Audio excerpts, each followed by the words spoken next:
It's your boy Rob, and we're back with the Plant Manifesto, baby. And do you guys ever feel like hostage to your plants? Like most of the time when I have to do one of these update videos, a lot of the times it's because if I don't, then something bad is gonna happen. And that's one of the things that you realize when you start owning a plant and start having a lot of plants, is that you end up being held hostage just a little bit.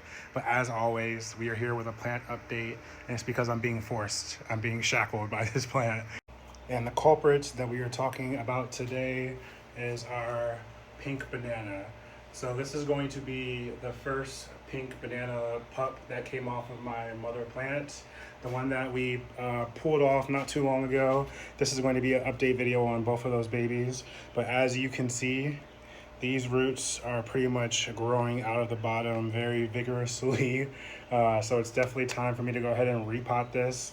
If you ever want a sign of what is a repot, or how do I know that it's time to repot, if you have roots that are just coming out of the bottom of your pot, it is time for that size up. So I will show you the setup that she was in that caused this. So as you could see, she was in a plastic pot. So first of all, she's in that clear plastic pot, and then I set her into a decorative pot that was a self-watering pot. Can we also just take a second and appreciate the fact that that baby is already coming up, and that this plant is already mature enough to the point where it's already putting off its own babies? That's crazy. But I went ahead and put that clear pot into here, and she sat like that. And a lot of the time, some water would sometimes go into there, and that is what actually allowed the plant to grow those roots. Sorry, we have a little froggy friend that made an appearance.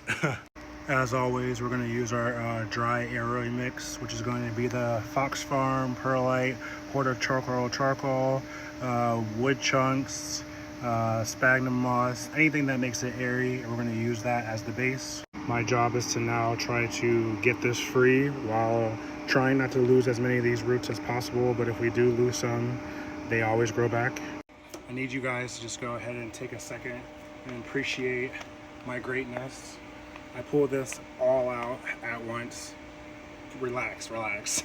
But I didn't lose any of those roots, and the plant itself is looking great. So we're gonna stick that right into that pot and get her potted up. All right, she is already good and repotted, and I am gonna go ahead and give her a trim. Remember that you always wanna keep a little bit of the bottom down here, just because that is where the stability is. But if you don't trim these dead leaves, or you kind of let them stay, that is where you, as you've seen in the video, creatures can hide. I can guarantee that the frog was in here. Remember